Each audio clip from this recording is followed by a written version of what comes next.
Established in 1975, Dominante is one of the most well-known mixed chorus in Finland. As a core within the Helsinki University of Technology campus, it consists mostly of students from Aalto University, the University of Helsinki, and Sibelius Academy. During the past 3 decades, under the baton of the conductor Seppo Mutro, Dominante has become a very popular choral group in Finland thanks to its versatile repertoire ranging from traditional to ultra-modern choral music, as well as songs from musicals and orchestral works. Dominante recently worked with the Finnish National Opera, the Finnish Radio Symphony Orchestra, Helsinki Philharmonia, Tapiola Sinfonietta, and the Lad Symphony Orchestra. With some famous conductors, it has also appeared on more than 20 recordings. Dominante's performance of these choral works for mixed chord have been critically acclaimed across Europe.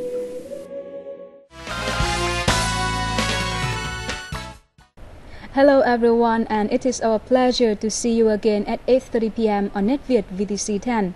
On its Asian tour, well-known Finnish mixed chord named Dominante visited Vietnam and gave a one-night performance at the Youth Theatres in Hanoi on March the 6th. On this occasion, we invited Mr. Seppo Mutro, Artistic Director of Dominante, to enjoy our talk show today. Let's say hello to him. Hello, Mr. Seppo Mutro, and thank you so much for taking your time and joining our talk show today. Thank you.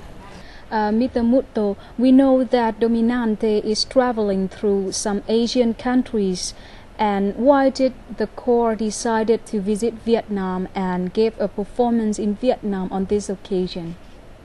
Well, it has been a long time dream for me and for us to travel to Vietnam, and now when we had first time the possibility to visit here, because the last concerts we had were in Hong Kong, and the way from Hong Kong to Vietnam was not so long, so that now we could fulfill our dreams.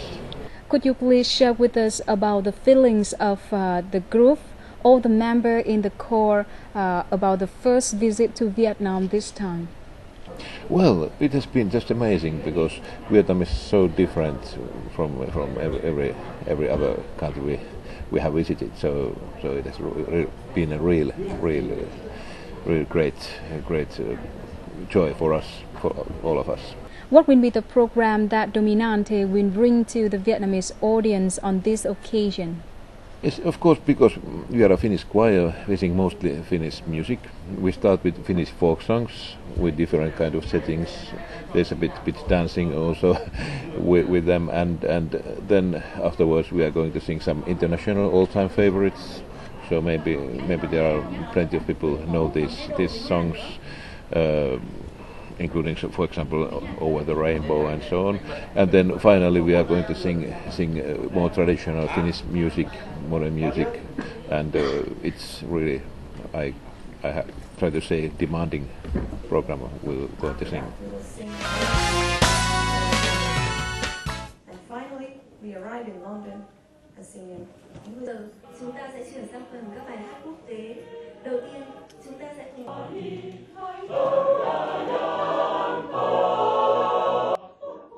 On its tour to different Asian countries, well-known Finnish mixed chord Dominante gave a one-night performance at the Youth Theatres in Hanoi on March the 6th. Individual training by its professional vocal coaches is also essential in shaping the choir's unique sound. The choir has toured the world and visited countries on all continents, most recently the Republic of Korea, Hong Kong and Macau, China, in November 2009 and Denmark in 2011.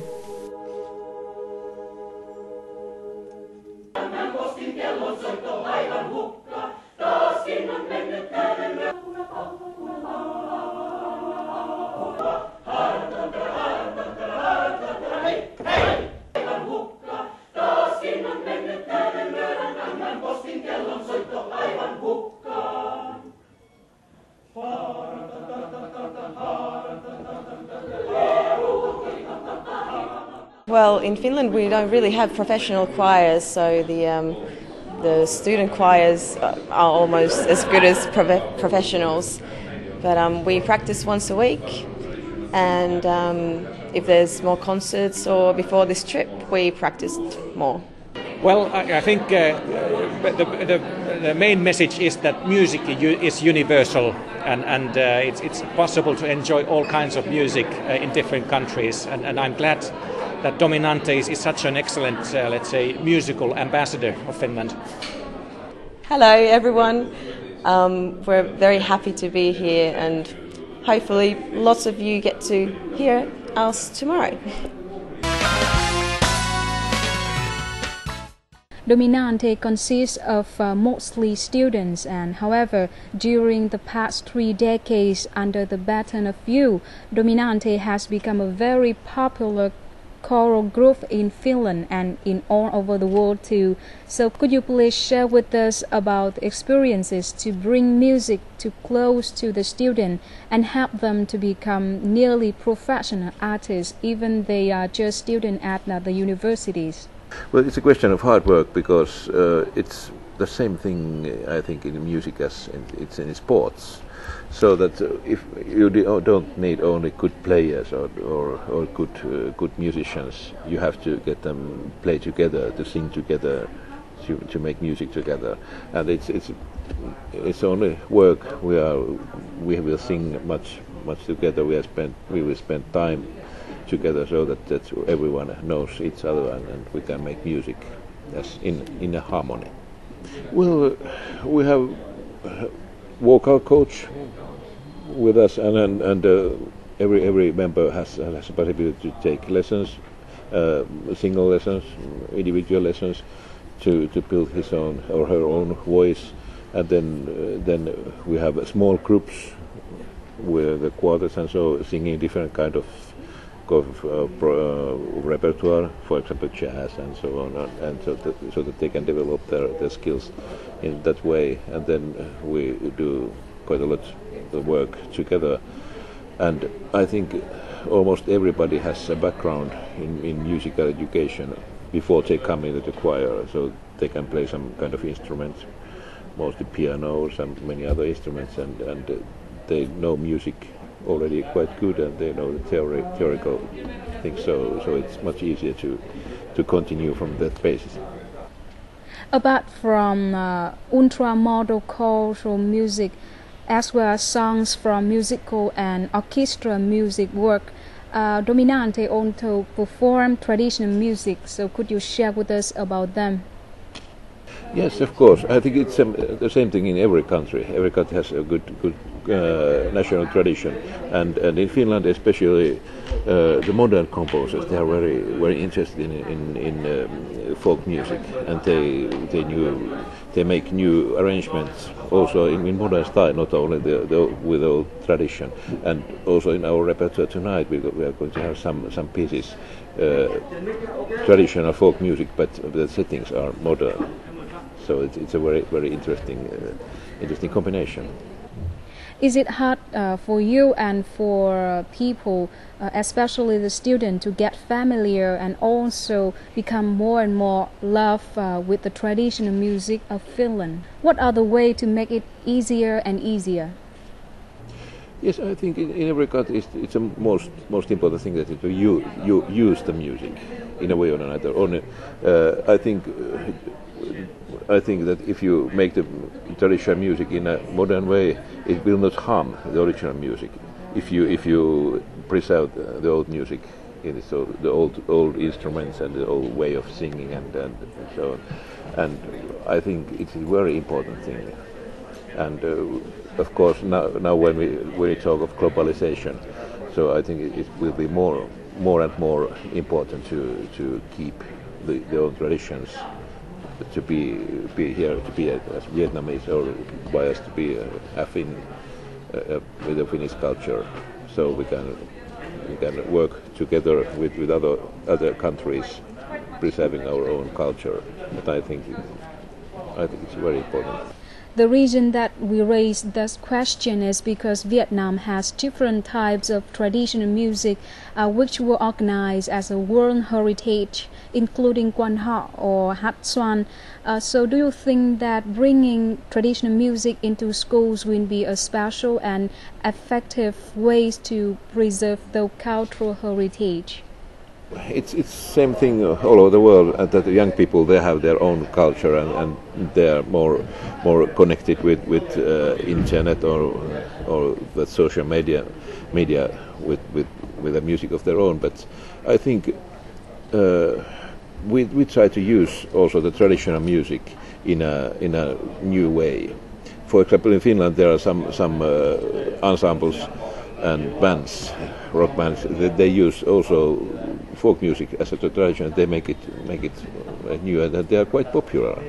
And I think with preserving the folk tradition and try to develop it and maybe to use it in another way, they can wake up the interest of young people. So, well, that is good music. I want to learn more about it. What's the origin? And I hope that the young generation will find these things not either or, but they will find it as a whole, so that we can listen to this kind of music, but we preserve this music, so that if we have open-minded generation, so they can enjoy of the large scale of music and large scale of tradition and culture.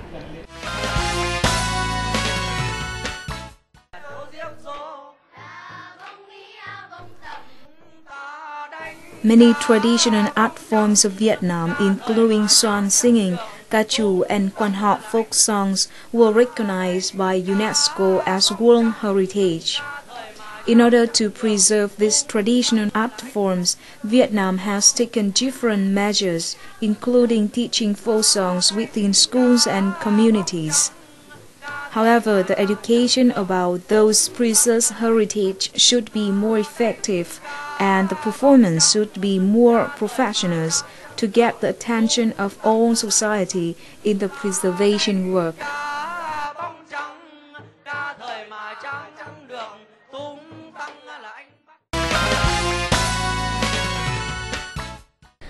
Being called as the cultural ambassador of Finland, so through this performance to Vietnam, what will be the message from Dominante would like to address to Vietnamese people? Well, I would like to know that to make known that we will try to present our way to our tradition, and we also are here to learn about the Vietnamese culture. So it's a real exchange, because music is the only international language. We don't need any kind of translators or music can be different in every part of the world, but it can also unite people for example, unite Vietnam and then Finland, make music together and to learn about each other's tradition.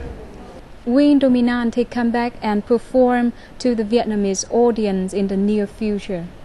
Yes, I hope that we have the possibility to come back someday again. And today I heard that we are going to have some Vietnamese delegates in March or April to visit Finland, and I try to help them to see and look around in Finland. And that's the way we are coming nearer and nearer each other. Even there are hundreds of miles between our countries.